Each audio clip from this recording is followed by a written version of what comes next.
55 of the Talkin' Shop podcast. Chopper, we've done this 55 times now. How does that make you feel? It feels right, Coach Ballgame. It's great to see you again for the 55th time. And I'm fired up. That's a pretty cool number. That's super, man. I got some great feedback from last week's episode with Roberto Clemente Jr. Had a dad and his two sons that drove an hour to one of my sandlots, and they listened to the whole podcast on the drive. They get to the sandlot, and it's canceled because we were stuck in Palm Springs with a flat tire. Took Avery Jean and Aubrey James to their dance competition in Palm Springs. It's about midnight, and we're on the road right back, and bang, we got a flat tire. We called AAA. Thank goodness for them. They said, hey, America's Tire opens at 8 a.m., and you don't have a spare. So you're going to have to get a hotel. Call us in the morning. We'll tow you from the post office where we stopped our car to America's Tire, which we did the next morning, and bang, we just rolled with the punches. Meanwhile, I'm still on my phone in a hotel room because we still got leaks in our house. But all that to say, I got my shirt tucked in, and I'm feeling all right, brother. And our guest today, she's amazing. And you talk about being through the ringer, going through the ringer. She's had obstacle after obstacle in her way, and she has overcome it. So I'm excited to get some advice from her and just soak up all of her toughness. Her name's Kelsey Wingert, folks, and she's the sideline reporter for the Colorado Rockies. Just locked in her second year there. Before that, she was with the Braves, and just a great story. I want to unpack how it all began, how her love for baseball started, and how she became a reporter and a journalist in the game of baseball. But she's had some tough times, and I'm excited to kind of show this episode to my 9-year-old daughter, who knows, maybe she'll want to go into sportscasting or something like that. And I want to ask Kelsey, hey, and some of these obstacles that you've faced, talk to my 9-year-old daughter right now. What'd you learn about yourself, and how did you get through these tough times? But she's definitely on the other side of all that, and now she's really happy with the job in Colorado. And friend of the pod, Daniel Bard, knows her quite well, and super pumped for our guest today on episode 55, brother. Yeah, it's going to be great. Excited to talk to her, and I want to get some feedback about Bud Black, because I know he's one of the better baseball men around. So curious about their interaction, and it'll be fun. And her job is to humanize these players and these coaches. So she gets to know them on a deeper level, not just a player, not just a coach, not the X's and O's, way more about the human. And so fired up for that.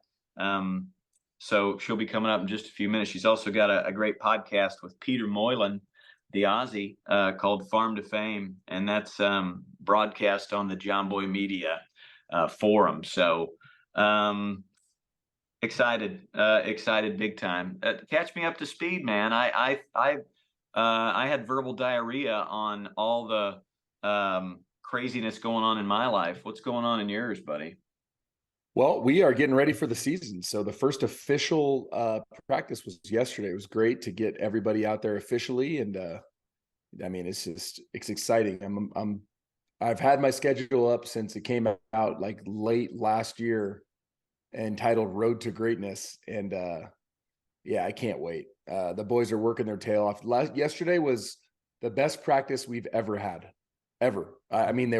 They were communicating, they were anticipating, they were laying down bunts, they were playing baseball. It was really, really cool. I told them, I said, if you guys keep this up, it's just going to be so much fun. And whatever we're supposed to do, we're going to do this year, because it is just a group of guys just trying to find a way to gain a competitive advantage. We do competitive Mondays, And so it was all about competing, and it was all about trying to gain an edge. And they had fun with it, but they worked hard. And I mean, I can't wait for this year to start. It's going to be so much fun. Outstanding. Yeah. Talk about the characters on the team, the personalities. What have you found? Oh my goodness gracious. Wow. From Johnny Shines to At the Real Bubba Mustaine to Sarge, Andres Castro gives out orders all the time. So we nicknamed him Sarge. Come on. Uh, oh yeah. And then you've got the young cast with these new freshmen that are going to be impact pieces with Dimer, who's Peyton Carson, Jude Lucka, who loves to ride dirt bikes, Colin Sebecki, aka C Money behind the plate. Love And it. then you got Mr. Calm, Troy the Machine Massey, and then another namesake, Mr. Michael Chopper, my freshman son. So they're going to be pieces. It's going to be fun. Noah Seacrest is a junior. Brandon Taylor's a junior. We only have 10 full-time varsity players, and then Troy's going to swing up and down. So it's a really small, tight-knit group. But it's a group that is just going to be they're going to be highly competitive. We love each other. Noah Miller's another one on our squad. And yeah, every one of them's got their role, and they've embraced it. And it's time to go, man. We've done all the preseason work. I told them all the preseason is the fake fun. And once you get that out of the way, now it's time for the real fun. And we got candy in the dugout and licorice, very, very high sugar content for game day. It's going to be awesome. Love that. I'm thinking some Altoids in the back pocket are Got ready to. for a fresh start for any of those pitchers. I took a big page out of your book. There's a Chad Shop shout out on my social medias Let's yesterday. go. I did a video about the way you do anything is the way you do everything. I was inspired to just talk to players and coaches about the way you take practice swings and the way you get to your position. All that matters. People watch you do the little things, especially when you don't realize it. All the time, there's somebody watching you do the little things. I was inspired last night at my sandlot. Had to give an award to a kid named Survivor Man because he was not just backing up every play that he was supposed to, but he was in the perfect position to back up every play. I mean that means he's paying attention to the angles that the players are throwing from. He had the right distance in between the bag and himself. He had energy. He was moving to those places with energy.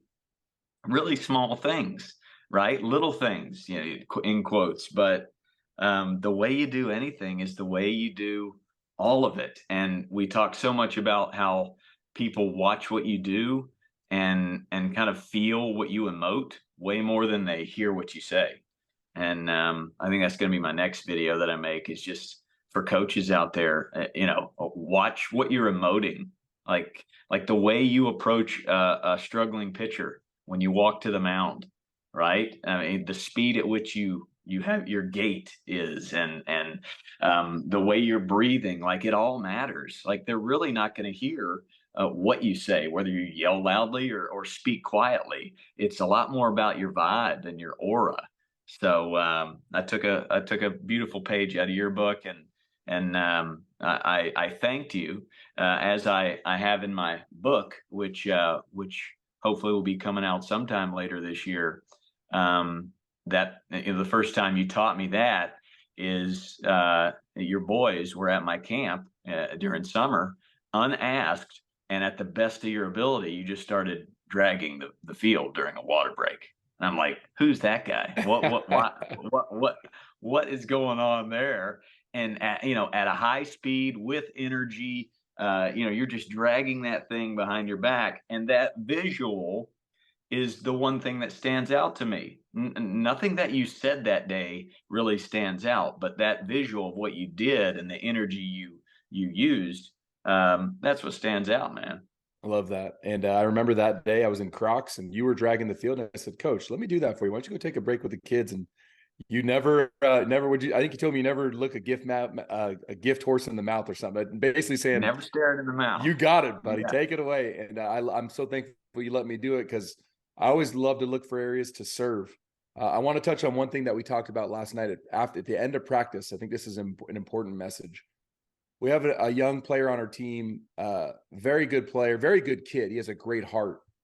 But for the second time in the last few days, he made a comment that lacked empathy, right? He made a comment that might be perceived as sort of funny to everyone else, but the person who he targeted it to is definitely going to hurt their feelings. So I brought it up at the end of practice. Of course, I started with what we did well. I thought we competed extremely well as a group. And then I said, I just wanted to touch on one thing that boils down to our heart. And I said, you always be mindful with what you say and have empathy. Even if you think it might be funny, is it funny to everybody? Right. One of the things he said was one of our kids doesn't throw very hard.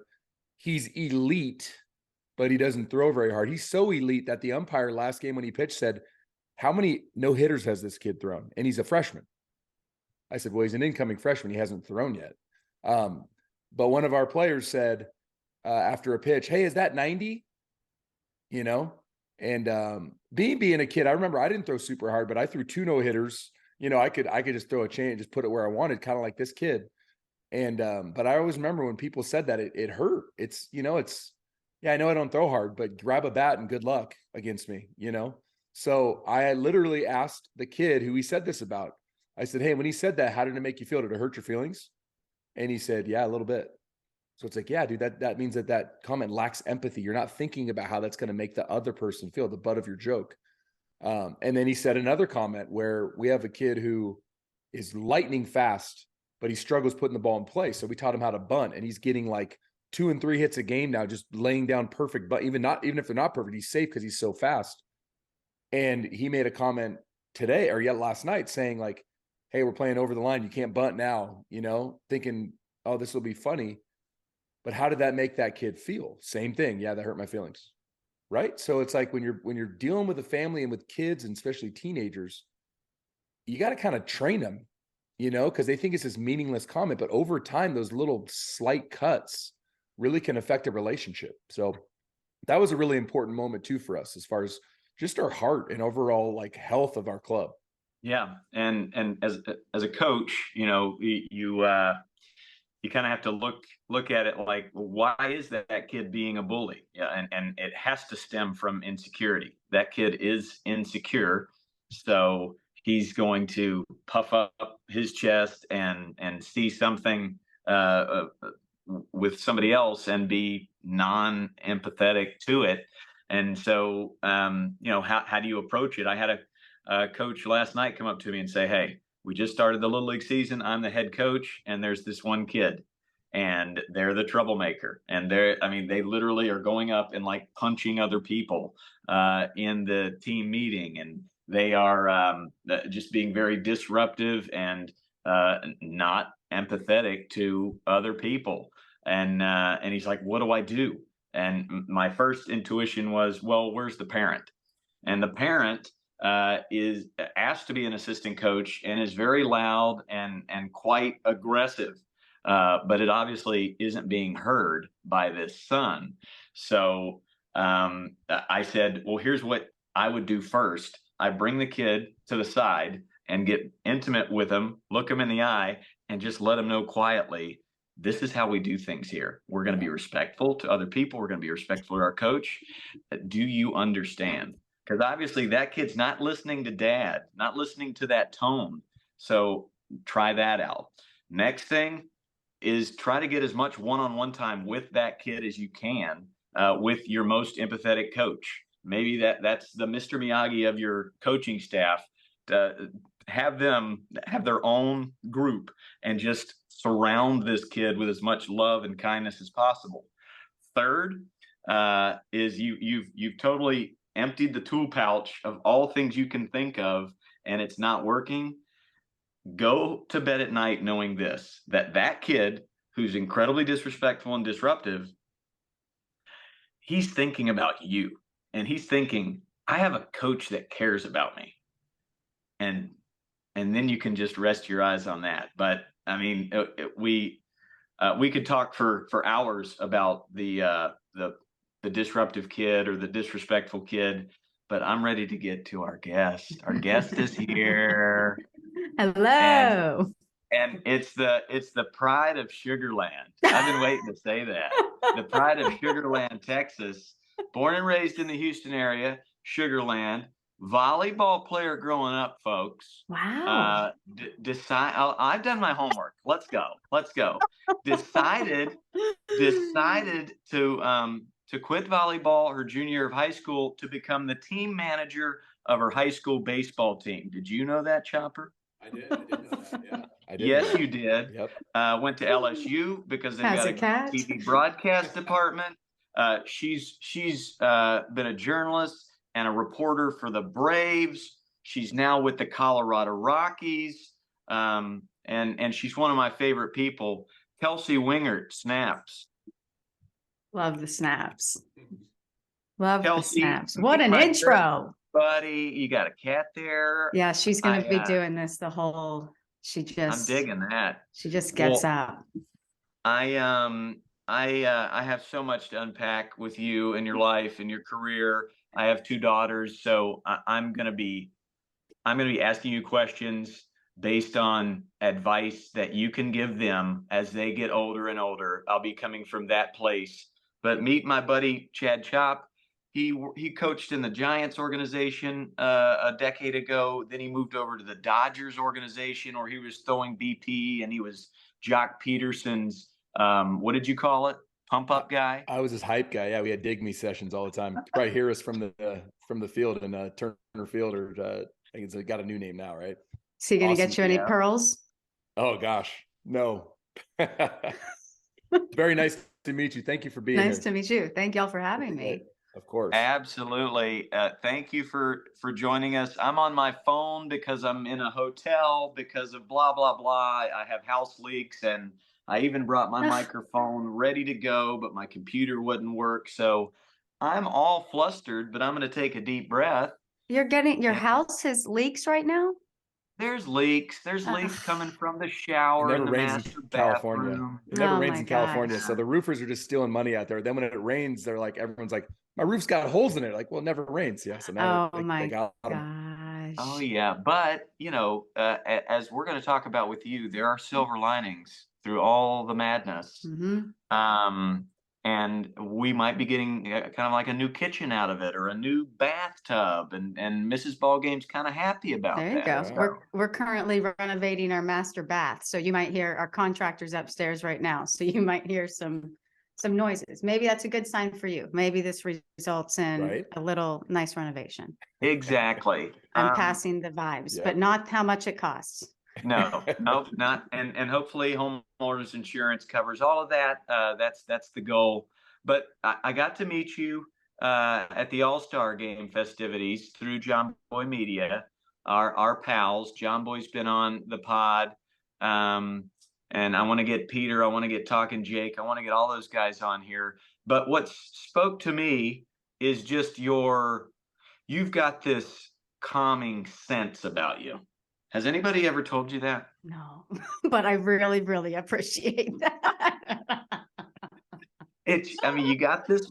Well, first of all, you're a baseball gal. So like when you talk to a girl that knows baseball and knows more about baseball than you, and I'm a baseball nut, that's like, wow.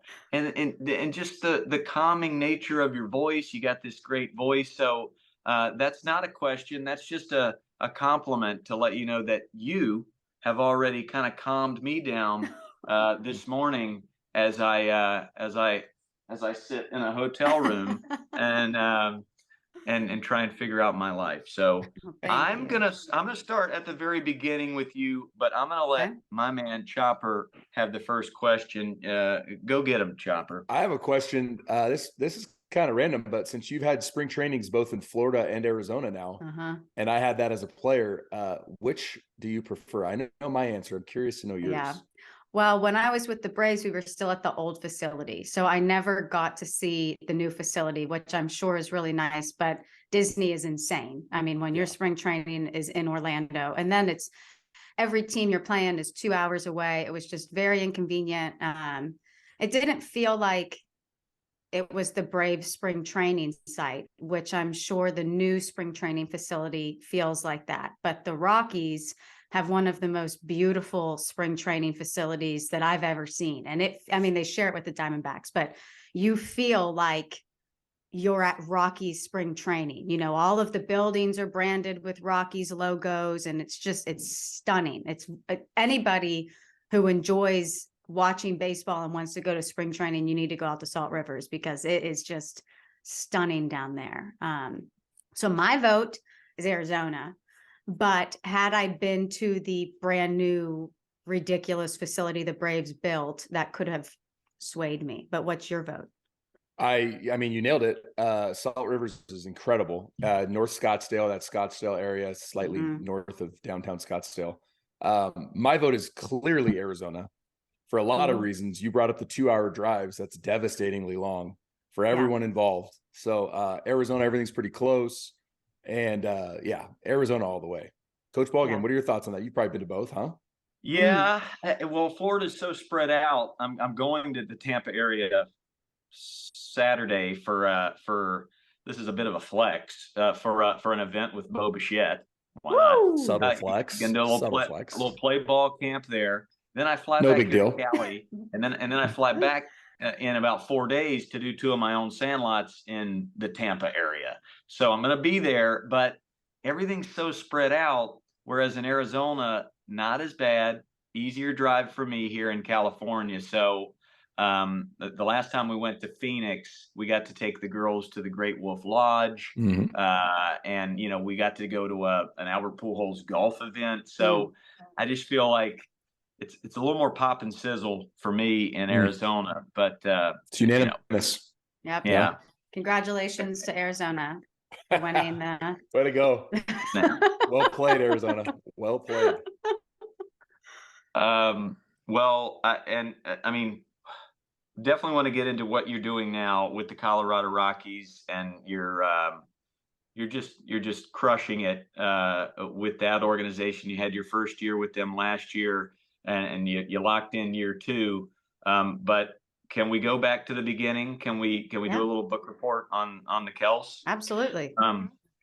Growing up in Sugarland, I read that you kind of knew you wanted to be a sportscaster in middle school. Like you would write notes in your journal about what you wanted to do.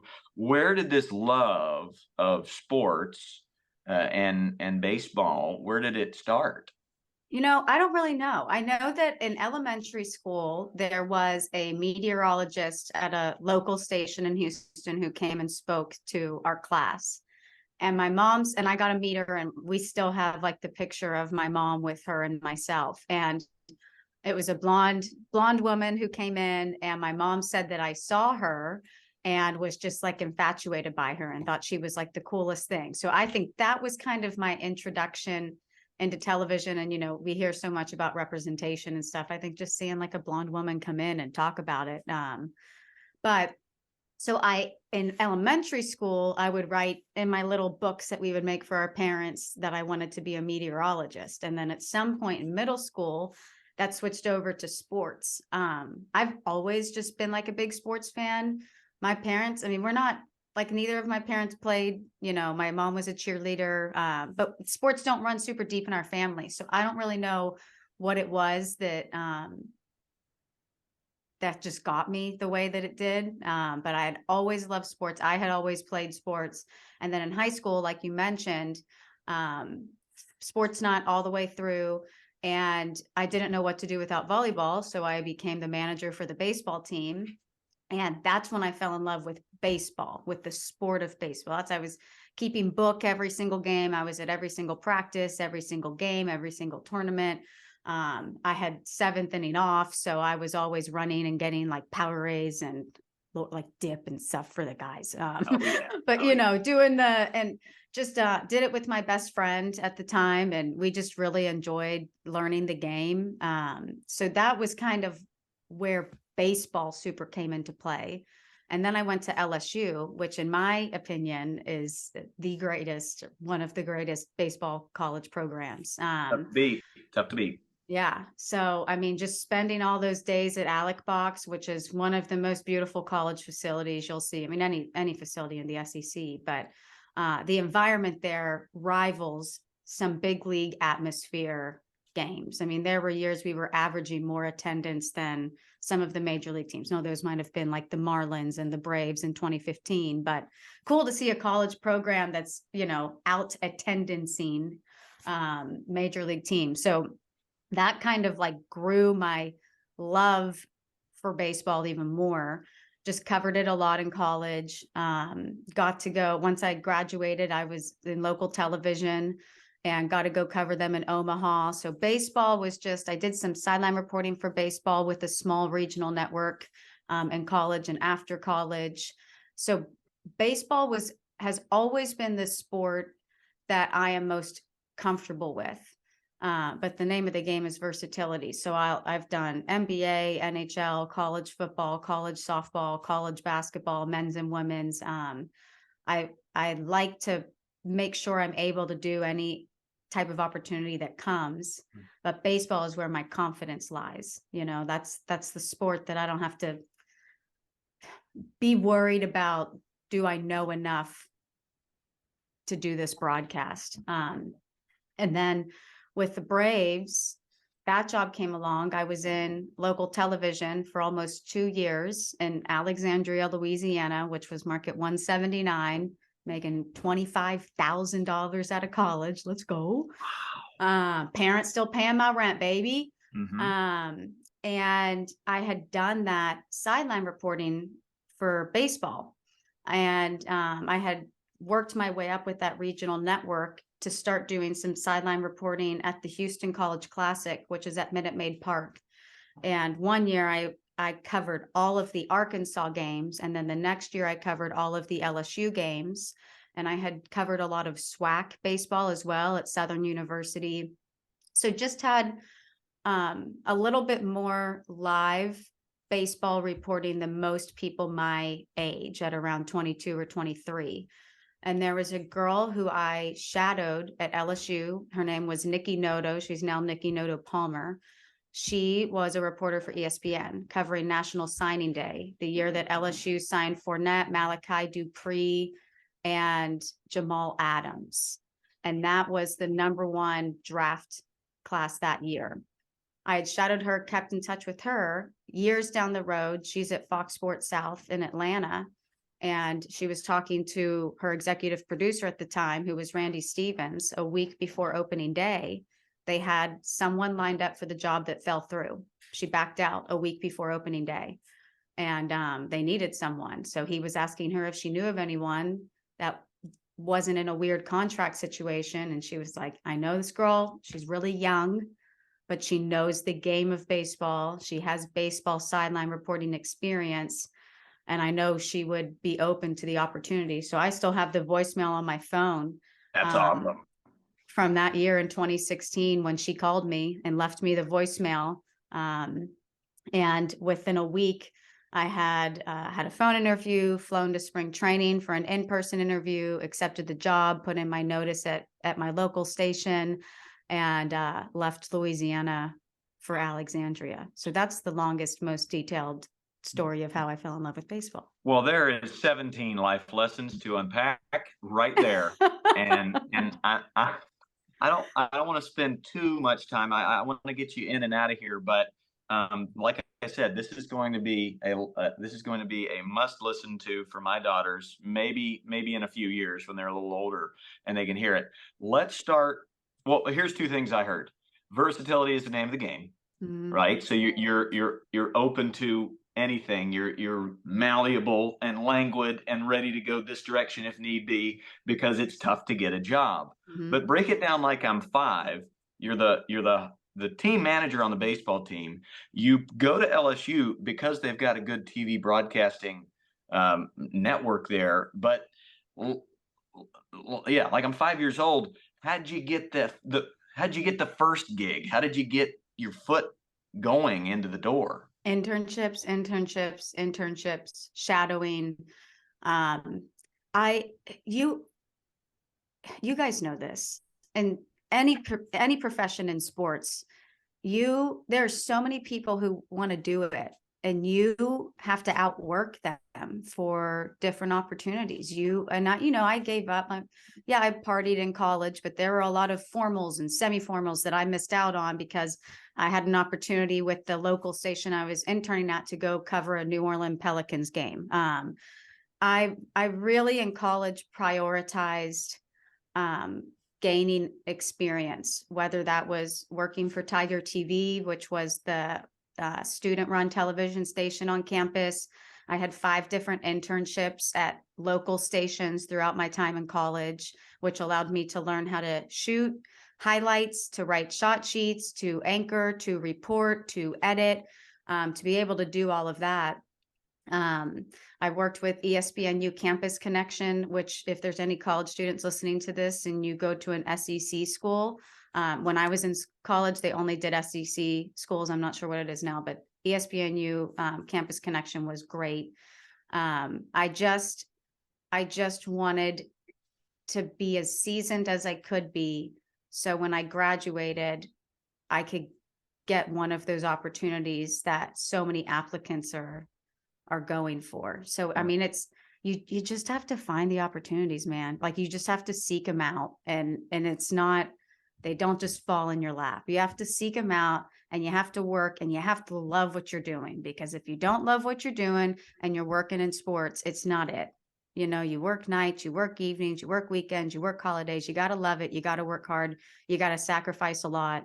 But I get paid to travel the country and talk about baseball. So like everything that I did to get me to this point, I'd do it 1,000 times over again. I wrote this down: prioritize experience. And that's it. That the journey is the prize. We talk about that a lot here. Like if you are set on that outcome, you're setting yourself up for disappointment. But if you can just try to enjoy the process and prioritize experience, and then be a battler. I've highlighted some words for Kelsey Wingert, sideline reporter, journalist. You love hard, you care hard, you're a baseball gal, but you're a battler. You battle and you grind and you're freaking tough. And I love that about you. And we'll dig into that battler in a little bit. And I promise I won't hog this whole thing, Chopper, but we've got you to 2016. You get the call that you still have the voicemail. You're the Braves gal. And I was listening to a interview you had, and you got emotional just talking about that first day you stepped onto Turner Field. Why? Yeah. Why? I still get goosebumps when I think about that. And really my whole story with the Braves is just like a really emotional one for me. But I mean, I was so young, and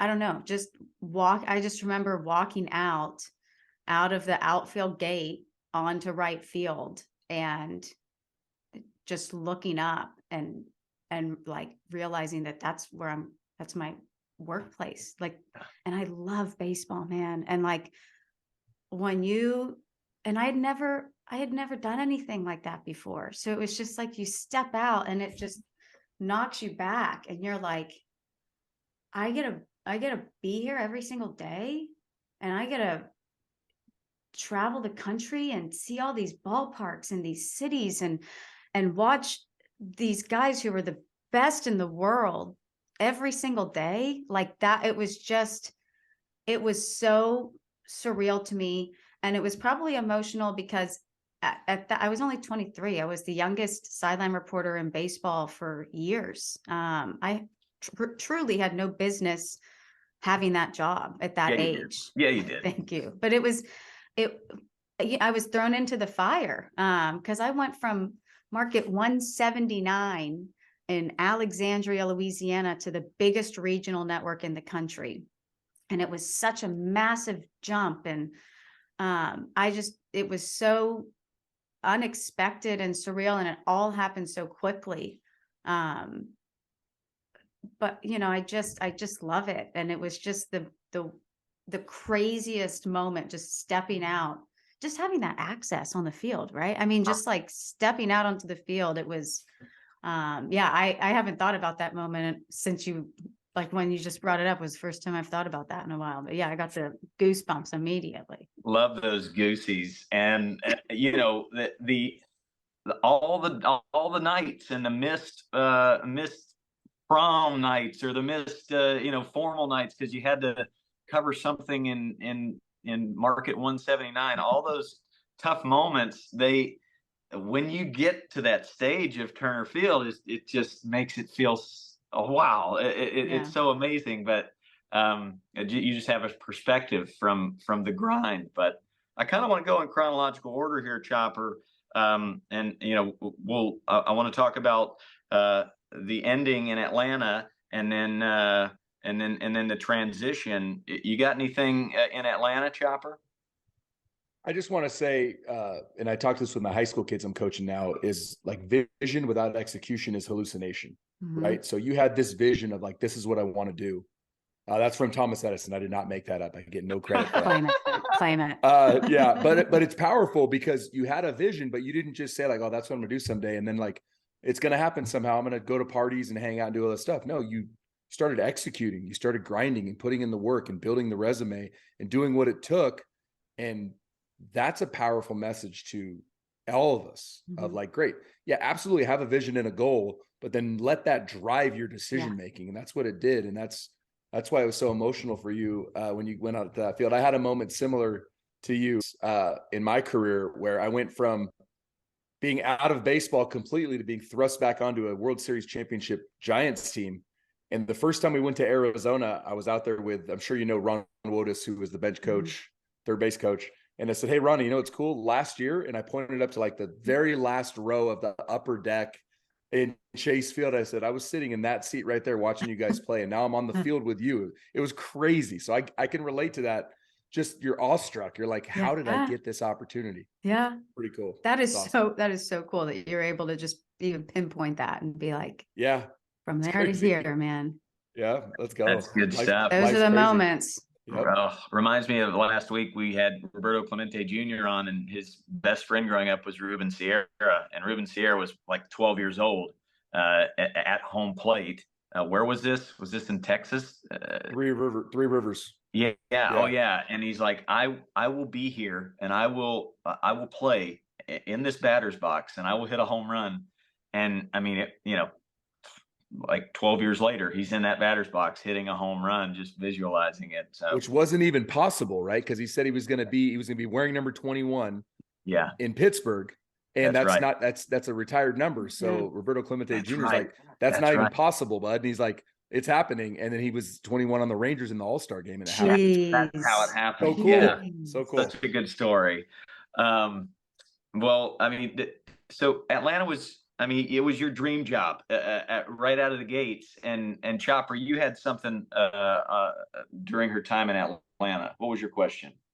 I was just curious who you enjoyed interviewing the most. I've heard great stories about Snedeker. Obviously, Freddie Freeman was there. Ozzy Albies as a character. Yeah. That's Dansby Swanson is an awesome dude. Like, there's just some great people in there. Who stood out, or maybe name a few. Do a Mount Rushmore so you don't have to limit it too low. Well, when I went in 2016, if you look back on the Braves 2016 roster, it's like the most random major league roster you'll ever see in your life. So what was really cool is I went my first year with the organization. We were one of the worst teams in baseball, and in 2018 we won the NL East. And I have a champagne bottle right here from when we clinched. Yes. But it was just cool to grow along with the team as they grew as well. So it covered a lot of players. I loved Peter Moylan. And do you, Coach, you know that story with Peter? It's the story where you asked him if his accent was fake. I didn't know he was from Australia. So in the interview, at first time I ever met him, I'm interviewing him in the dugout, and we start the interview, and I had been told, you're going to love Peter Moylan. He's such a jokester. He's the funniest guy in the world. He's a fan favorite. You're going to love him. We start this interview, and he's talking in an accent. So me trying to be witty, I start interviewing him in a British accent. So he's in his Italian voice, his real life voice, and I'm talking in my British accent, which I practice on the regular. And he stopped and he was like, "Why are you talking like that?" And I was like, "Well, why are you talking like that?" And he was like, "This is my voice." And I was like, "No, it's not." And he was like, "I'm from Australia." And I was like, "Stop." Like, I thought he was, since he was such a jokester. Anyway, I want to get that video somewhere because there's an interview of us. But so I loved Peter Moylan, obviously have a podcast with him now. We're very, very, very close. Farm to Fame. Check it out. Fame. It's amazing. Thank you. Dansby, I love Dansby. He's one of my husband's close friends. But even prior to that, Dansby was kind of who connected Casey and I. But even prior to that, doppelganger, like, yeah, right? Yeah. They look alike.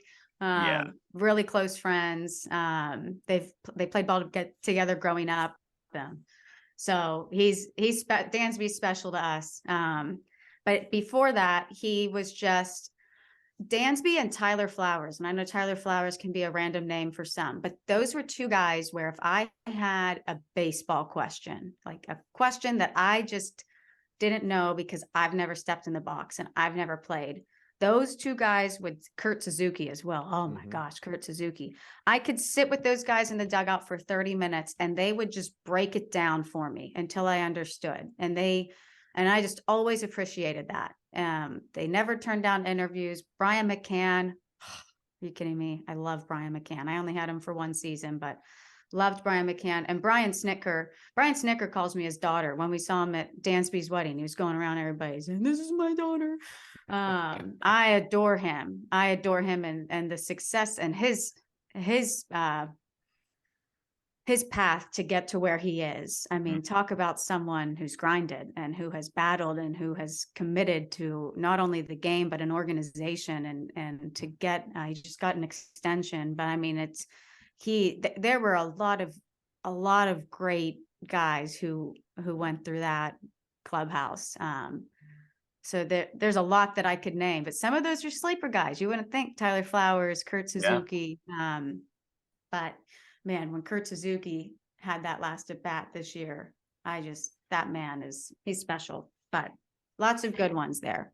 Well, and you're smart to go to the catchers for information because they know the game. They got that seat and they're seeing it as a hitter and a catcher, obviously. So very smart. Yeah, I agree. The Braves, you're right about that 2016 team. It was random. And then it got really good, really quickly with a really good front office who made some really great moves. And then it's about culture, right? So they bring in that culture and I think Snit sets it. And they're really, really careful with who they bring into that clubhouse. And it shows. It's really cool. So it's sustainable success for the Braves. Yeah, they'll be good awesome. for a long time. But losing Freddie last year and losing Dansby this year, I'm very curious to see. And you think Austin Riley, but you try to think of who's going to be the guy, because when Freddie was in that clubhouse, everything went through Freddie. Any decisions that were made from management he would be in that office.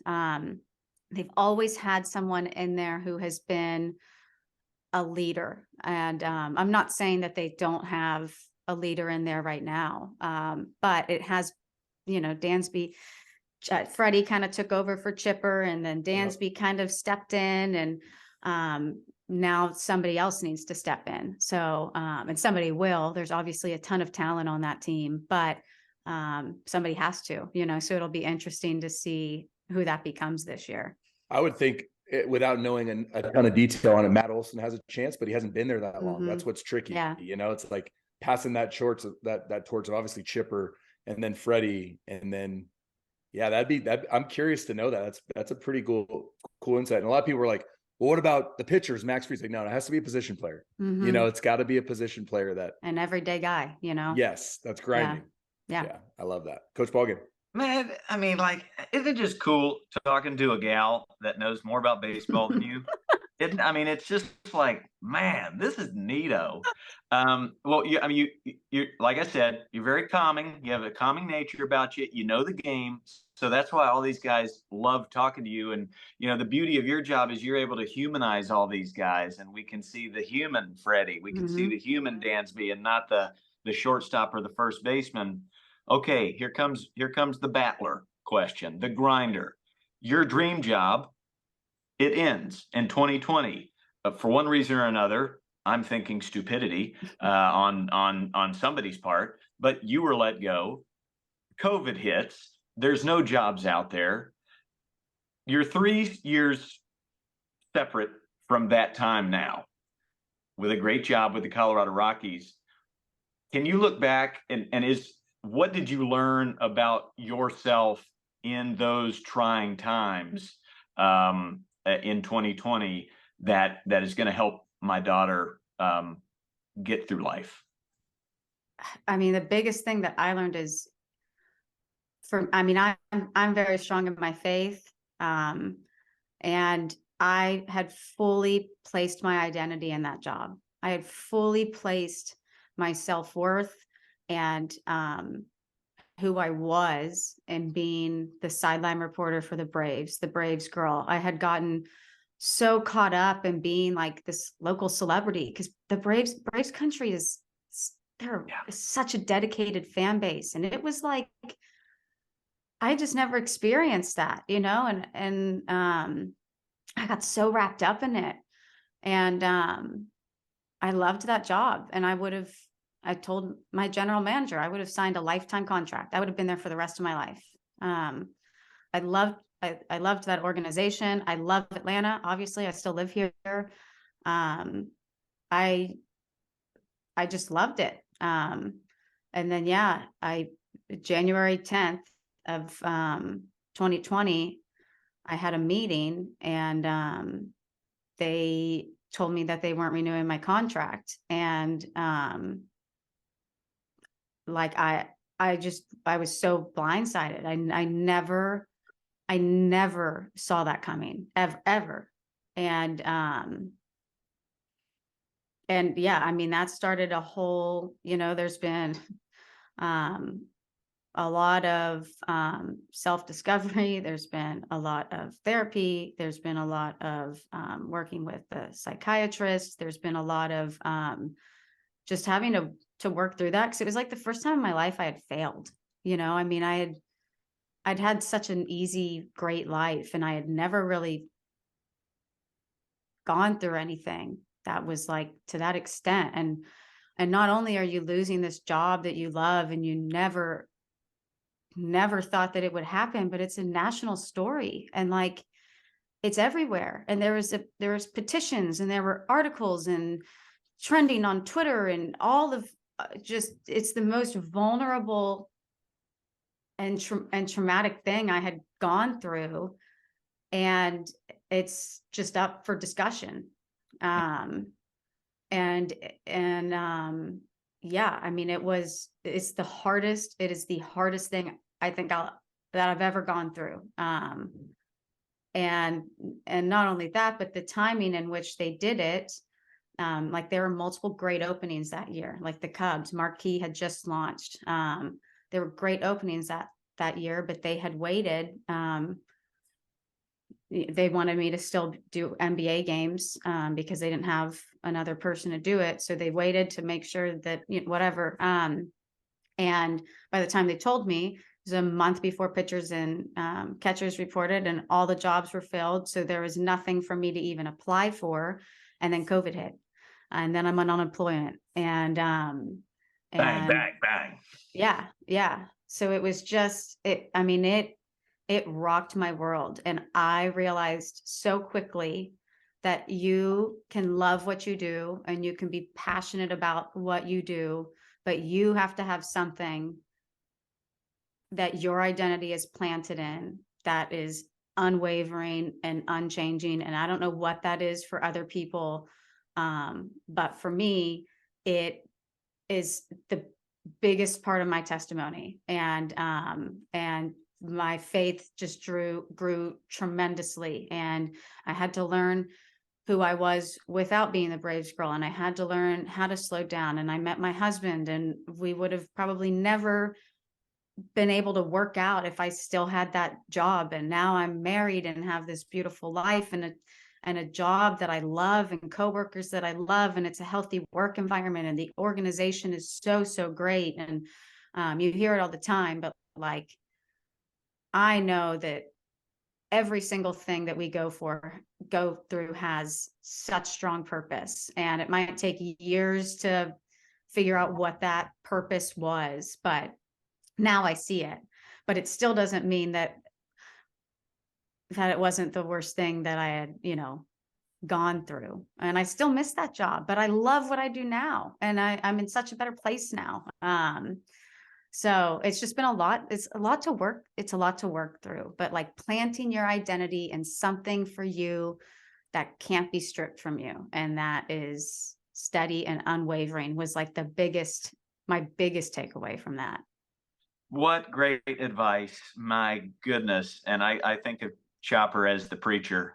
So Chopper, I'll let you respond to that, man. I can relate. That's the third time that I can relate to you, because Arizona was first, and then that wow moment on the field is second. But the third moment is when I got let go from the Giants at the end of 2018. And there were some rumblings in the clubhouse that it might happen with about a month left in the season. So a bunch of the Christians on the team, Belt, Hundley, some of the coaches, Matt Hurgis, we were all like in a Bible study, and they were like, "Hey man, my prayer is that you're back here next year." And it's like, no, don't let that be your prayer. Let the prayer be God's will be done. Because if the same God that brought me here, if he's going to take me out, he's got something else better for me. Mm-hmm. And within 2 weeks of being fired, I was hired by the Dodgers and, well on my way to winning my second World Series ring. So now does that mean I didn't weep when I got fired? I wept. Yeah. I wept openly, and it was painful, and it was traumatic to basically beg for my job still, because I loved that organization. I loved the guys. But you have to lay that trust in the Lord. And that's what got me through it as well. My wife helped me get through it.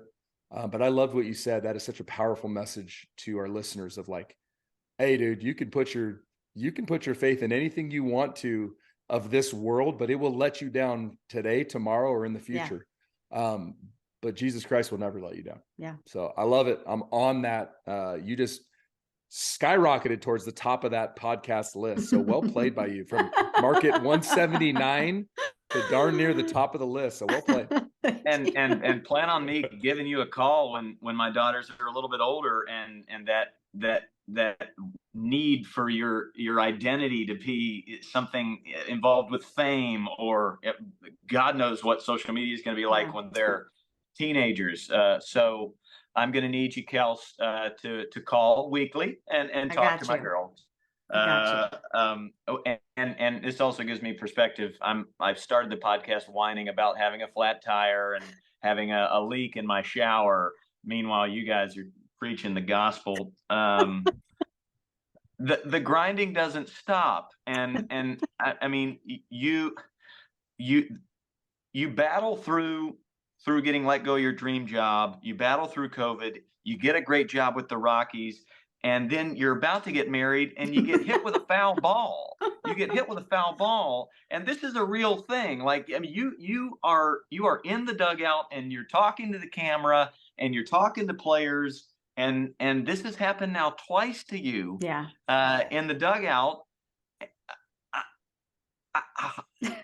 How the heck did you get through that? First of all, why? Like, no other sideline reporter has gotten hit in the face twice. The first time it happened in 2019 with the Braves, the way that we did the 7th inning stretch was we did not go to commercial break. The on-air talent filled that commercial break with what we called the 7th inning stretch.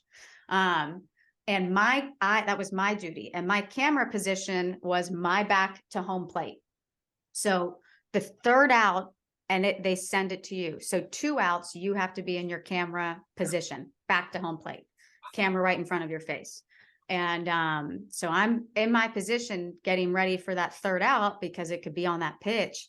And you hear heads up, Lord knows how many times in a baseball game. And you look up to see, oh, where's it going in the stands? Is a fan going to catch it? when I turned around, the 5 players that were leaning against the dugout rail all parted, and it came straight into I was wearing glasses, which saved the doctor said it saved my vision. I would have been completely blind or lost this eyeball, fractured my orbital floor. So that was the first time. And the second time happened May 16th of this past year, with the Rockies. And that was just a situation where it was going to be the Rockies' potential first walk-off win of the season. And as the reporter, if you win, you always interview a player after the game. But if it's not a walk-off win, then it's a taped interview with the player. And if it's a walk-off win, it's a live interview with the player, and you're tossing to and from different people. So my producer was talking me through, this is the difference between a walk-off win and just a regular win for you. Drew will toss to you instead of so-and-so, whatever. So I'm working through that with her. And yeah, I mean, 98.1 line drive off the bat, just straight in. And you can kind of see the scar there and the little spot in my hairline. They did such a good job though, but 19 days before the wedding. But the Rockies, I was there for a month, and they took me through the dugout into the players' training room for the team trainers to treat me, shut down the training room to the players after the game, treated me in there. I was obviously freaking out. I had a massive gash on my forehead, and they gave me some medication to calm me down. The head trainer got in touch with my parents and my husband. Charlie Blackman reached out to my father-in-law. He had known him through a podcast, so he wouldn't find out through social media. Randall Gritchick, who's a friend of mine from high school, called my husband to make sure he knew everything that was going on. The Rockies put me in an ambulance, took me to the best trauma hospital in Denver, called in a facials plastics guy to do the surgery for me. My general manager and his wife and producer were in the ER waiting for me to be there, because I was alone. My husband lives here. My parents are in Texas. And the way that the Rockies handled that situation was above and beyond what you could have ever. I was there a month. They didn't have any emotional connection to me yet, and they treated me more than I can. So yeah, that happened twice, and I am over it. No. And I just got more facial stitches out today. So I am just so over facial stitches. Unbelievable. Well, Daniel Bard, I'm letting he is now going to be your protector, and he's just going to stand in front of you for the entirety of the game. You can quote me on that. I'll make sure he does that. But my goodness, it's almost like, no, that can't happen. Yeah. You're so beloved in Atlanta. Let go. What? Where? How? Hit twice by foul balls. What? The only person to ever do that. But I get it. I get why here you are, smiling, loving life. Is your identity is not in this job, and you're just a grinder, man. You just grind through things. Thank you. I love that, and I'm kind of in awe of how I think how much stronger I'm going to be after this interview, just by listening to your story. It's really cool. So thank you. Proud of you. Yeah. you. Chopper, what do you got?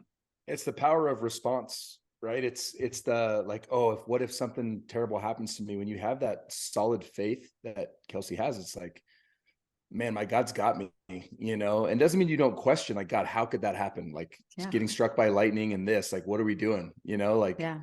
But at the same time, you're like, all right, man, I'm going to trust you. And like, something good's going to come of this. And to me, hearing your story, you got to know really quick about your organization. And about like, whoa, like this is God, you put me in a good spot with some folks that really care about humans. And they care about me, and I am valued to them.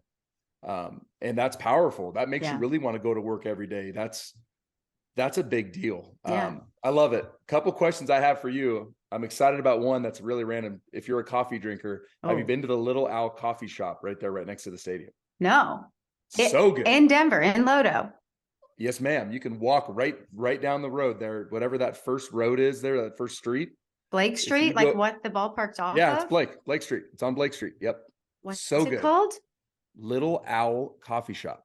Like It's amazing. like owl. Yes, yes. They're like they roast their own beans. So good.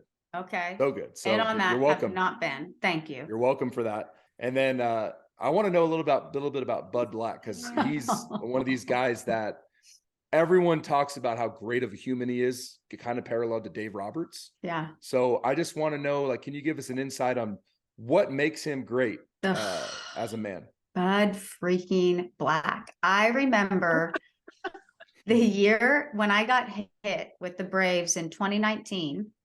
I am an opposing sideline reporter in the NL East, not in the same division, and had sat in on a Bud Black press conference maybe twice. And I walked past him back in the tunnel. After it was my first series back after I got hit, was in Denver. He stops me and says, "Kelsey, how's your forehead? Or how's your eye?" And I was like, how does the manager of the Rockies know my name, much less care about striking up a conversation with me right before this game's about to start? And I've told him that story multiple times, that he made me feel so important and so seen in that moment. And that interaction will stick with me for the rest of my life. And it easily could have been just us walking past each other in the tunnel. And that's how Bud Black is. He is so intentional. He knows everybody's name. He cares. He asks how you are, and he wants you to tell him. He wants you to sit down, tell him how you are. He asks you questions every single time a new like reporter or beat writer comes to our post or pregame scrum. He interviews them in front of the rest of the media before the scrum starts. He asks them all about themselves, where they're from, what they do, what got them here. He is so personable, so kind, so positive in what has been some really rough years for the Rockies. And he's never down. He's always positive. He's always smiling. The players respect him and love playing for him. It's a really unique perspective, especially for the pitchers, having a former pitcher as a manager. He really works so well with them. But he is just one of the most intentional and personal and genuinely caring people I have ever met. And his character and how he makes you feel.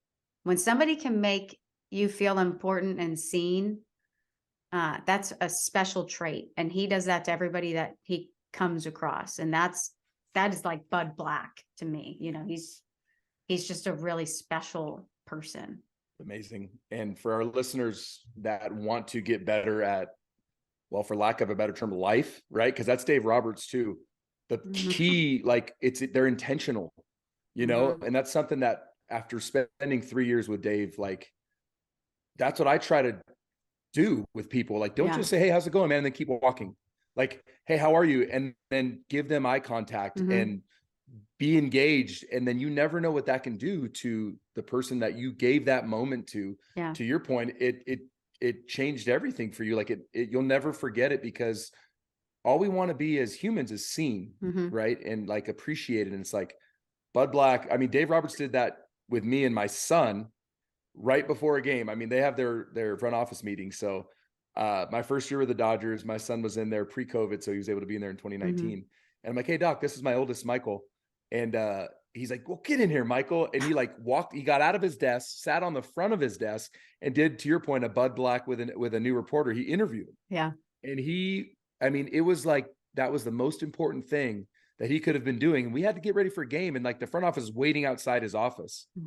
And Doc wasn't going to stop. I finally said, "All right, Doc, hey man, I gotta I'm going to get him out of here. Game. Yeah. Like, let's go." But unbelievable. Like that is so powerful. And we can never really quantitate how much that could mean or matter to somebody. Yeah. Where most people just blow that opportunity off to really breathe life into another human. Yeah. It's awesome. Bud Black, let's go. Yeah. And Good Doc stuff. too, man. Doc's And so Doc. great. Well, yeah. So good. There's a quote. I'm forgetting who said it, but you find your purpose in life, not in how you feel after you say something, but in how you make somebody else feel when they're walking away, after you've been in contact with them. And, Bud Black, he's found his purpose. Doc, he's found his purpose. Coaches out there, like, find your purpose. How is that kid feeling after you've had a moment with them and they're walking away? How are they feeling as they walk away? The way we close up shop is with a trivia contest. Oh, I'm so So bad. this is happening. So Say bad. quarterback. Terrible This at is trivia. This is going to be NL West trivia, because you guys are both very God. deeply involved in It's my NL second West. year. I only had 8 years. I only had 8 years in NLS. Let's go. But Right. before we hit the trivia contest, I have one last question on the art of interviewing. What's the best advice you ever got on the art of interviewing people? Listen to what they're saying. Bang. Instead of having, my husband just got home. Instead of having questions lined up, ready to go, prepared, listen to the response of the first question and follow up with it. That's how you get one of my favorite, just being aware of your surroundings. My favorite interview I've ever done was Brian McCann's first walk-off back with the Braves when he came back for that final year when he retired. And I was just paying attention to what was going on. It's so crazy when you walk off, there's a Powerade showers and the team's mobbing you and you're getting your jersey ripped off and the crowd is going wild because they love Brian McCann in Atlanta. And I kind of thought, he hasn't had a moment to soak in the fans' reaction because he's just been mobbed by the team. So I just took a step back and said, hey, it's pinned on my Twitter. I said, hey, Brian, why don't you take a step back and just listen to this crowd right now? And took a step back and he looks up and kind of puts his hands in the air and the whole stadium just erupts. And if you are so focused on these 3 questions that you lined up, you miss those moments. So just listening and being aware of the moment and staying like present in it, just to make sure that, you're maximizing that moment. But yeah, listen. There you go. That's the advice. I dabbled in the theater arts, and that's what my first acting coach, that was her word, listen. You've got all these ideas. You're ready to entertain the crowd with all these. Meanwhile, they're not fooled. They sniff the disingenuous right away. So listening is the word I would give any coach. Is there one word you give to a coach? Yeah, listen to your players. If you're going to unlock each of their key, if you're going to find the lock to each of their hearts, you got to listen to them and you got to find out who they are. So beautiful. Are you ready? No. You ready for a contest? Answer the question as many times as you want to until somebody gets it right. And we'll start with 2022 NL West trivia. Who had the highest batting average in the NL West? Freddie Freeman? Correct. 1-0 Chopper. What do you end at? 303? 325. 325, yeah. And McNeil took the last day off and hit 326, I believe, to get the batting title. Chopper is like, what are you, 1-30? I think you're 1-30 in this. Yeah, but I have 30 consecutive top 2 finishes. So You're any form of trivia I'm terrible at. So congratulate yourself. Not happening. Who had the most dingers last year in the NL West? It wasn't Crony because he had not a good second half. Gosh, wasn't anybody on the Rockies. Wasn't anybody on the Giants. No. There's 2 cronies in the NL West. There's 2 what? 2 cronies. There's a Drake. Yeah. I was talking about CJ CJ because he hit the longest home run of the year. Good Lord, he did. Um, Diamondback. what was not Varsho, was it? First name Christian. Christian Walker. Walker. Yeah. Bang. I'm going to give you both one there. Christian Walker. That's very generous of That you. is kind. 2-1. Christian Walker. How many did he finish with? 36 dingers. Down year for dingers. So random. Yeah, right? Yeah. Most RBI in the NL West last year. 2 people Oh, with 102. Trey Turner? Mookie? No. It's Mookie. We're No. going to go through the whole Dodgers I know the lineup. Dodger whole, yeah. It's not a Dodger. Not a Dodger. All right, it's a Padre then. Machado. Good guess. Good guess. Manny is correct. The other one is Give us a team. Yeah. your team. The Rockies. Let's go. It's not Charlie. It wasn't Brendan Rodgers. 102 Wasn't RBI. Daza. You just said his No. name. Cronenworth. I just said his Or, name. Crone. CJ. DJ Crone had 102 Crone. ribbies last year. Did he reach Wow. 100 last year? Sneaky. He had such a good first half with power, and then the second half wasn't as good. It Yeah, happens. but he had like 70-something RBIs at the All-Star break or something. Yeah. Stolen bases in the NL West last year. Who put them up? Right. Yeah, Yeah. That's a I tie. went first name. You went last. we did. That's a tie. Chopper with 4, Kels with 2. That was a generous first one you gave me. Who scored the most runs in the NL West last year? Dodgers. What Team player? or player? Oh, Players. players. Mookie. Yeah, go Mookie.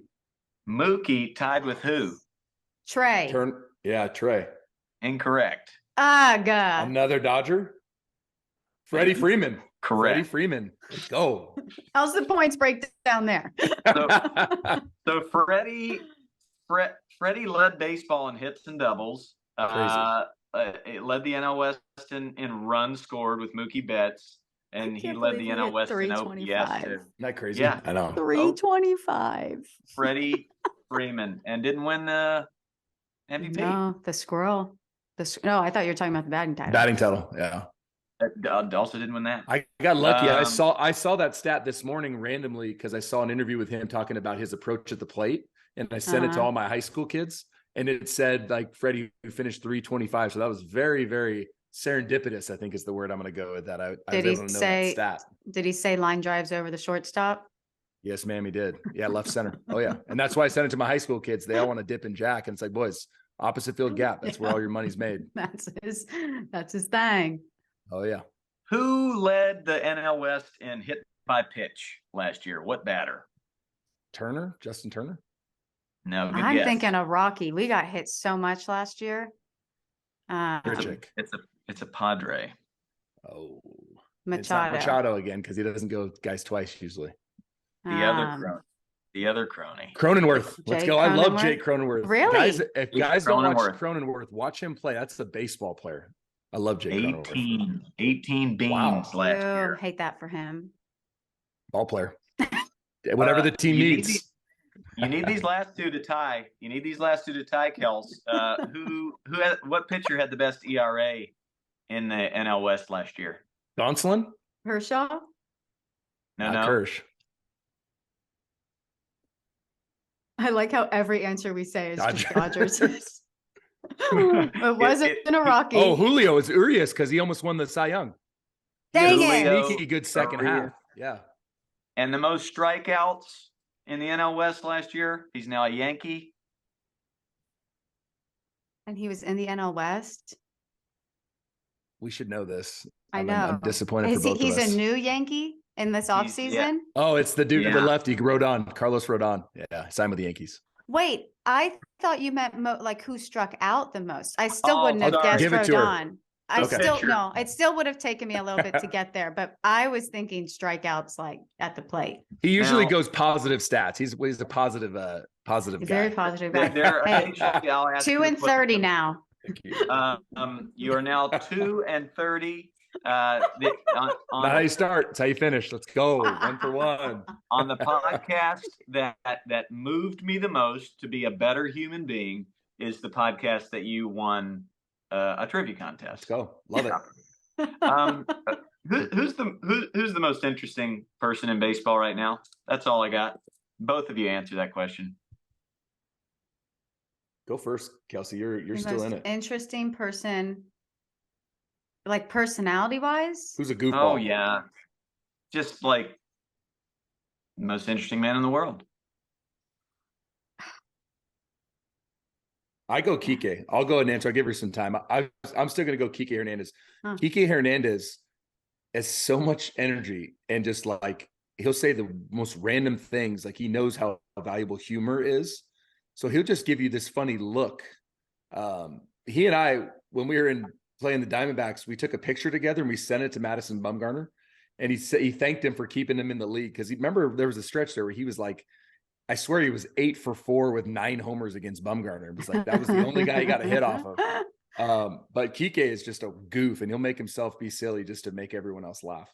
I have my answer. Let's go. The 2023 Gold Glove winner in center field, Jazz Chisholm Ooh, love that answer. Jr. That's a great answer. Jazz. I'm jazzed about that. When answer. that man came out, he said, "You can move me to center. I'm gonna win a Gold Glove." I love it. That's so good. Hey, you got to believe in you got to believe in yourself. Oh, Yeah, That's first dope. Jazz. on that. So good. I'd It's like to Bo's hear. favorite player. I'd like to hear a conversation with Zach Greinke and Joe Kelly. I think that would be off the charts. I just want to sit Indian style with Zach Greinke right outside the dugout in the middle of a game. Right? That's all. And not get Yeah. hit by a foul ball. Please, Right, God, no, please. no more facial stitches. No, Done. done. This has been amazing. I'm gonna Thank you so Add that much. to my prayer list, keeping you safe during the year. Oh, that's happening. Kelsey, you listen to her podcast with the real Australian, Peter Moylan. Real accent. Farm Real. to Fame. It's all about prospects. We love you, Kels, and thank you so much for joining us. Well, thank you guys for being so flexible. I know we've tried and there's been it's been a weird few months. So just thank y'all so much for being so flexible and letting me come on today. You guys are awesome. And I appreciate you. Love watching everything that you're doing, Ball Game. That's like your social media is so cool. And just the way that the unique spin that you've put on coaching and the way that there are going to be so many kids that grow up referencing the impact that you had on them. And it's just so cool to see just the unique way that you're reaching those kids and making them feel seen and important, like we've talked about a lot today. And I just love your stuff. So it's been really cool, just like really getting to know you through that avenue as well. But you guys were like so kind today. So thank y'all so much. Y'all are amazing. Appreciate You're you. Have a great awesome. day. You're the best. Awesome. High praise. You're speaking to my soul. Bye-bye. Bye. Have a great day. Oh, I mean- okay. So here's what I highlighted, man. Prioritize experience. Yep. Love hard. Care hard. Tough. Baseball gal. Battler. Yep. So much good stuff. And Chopper, I'll let you close up shop. What are your takeaways from our guest today? I love that life threw her some curveballs and she kept that faith and it was strengthened through it. And a lot of times folks will take that the other way and start having that victim mentality. But I'm proud of the way that Kelsey didn't do that. And she looked for the positive and she trusted in the Lord and she has that solid foundation on him. So I'm way on that. And yeah, that's what I'm taking away from this. It was a great interview. I'm on Team Kelsey, and she's still on the Same. Zoom, so she got to hear that, which is amazing. Off or not? Yeah, you just know, walk it off. no. It's a walk-off win. You just leave the meeting. I Hey, didn't know if we had like a post-production call after. and you get to close Just out. walk it off. You get to walk off our podcast. We're gonna today. close it out with you. Do it. You're doing the close. Whatever you want to say. I'm I am walking so away. sorry I stayed on. I thought that we were supposed to like touch base after, but you guys are awesome. Thank you so much for having me on. I really, really appreciate you guys letting me tell my story. Baseball's back. Let's Let's go. go. Bang. Don't forget to rake. Hey, I'll see you all in Bang. Arizona, huh?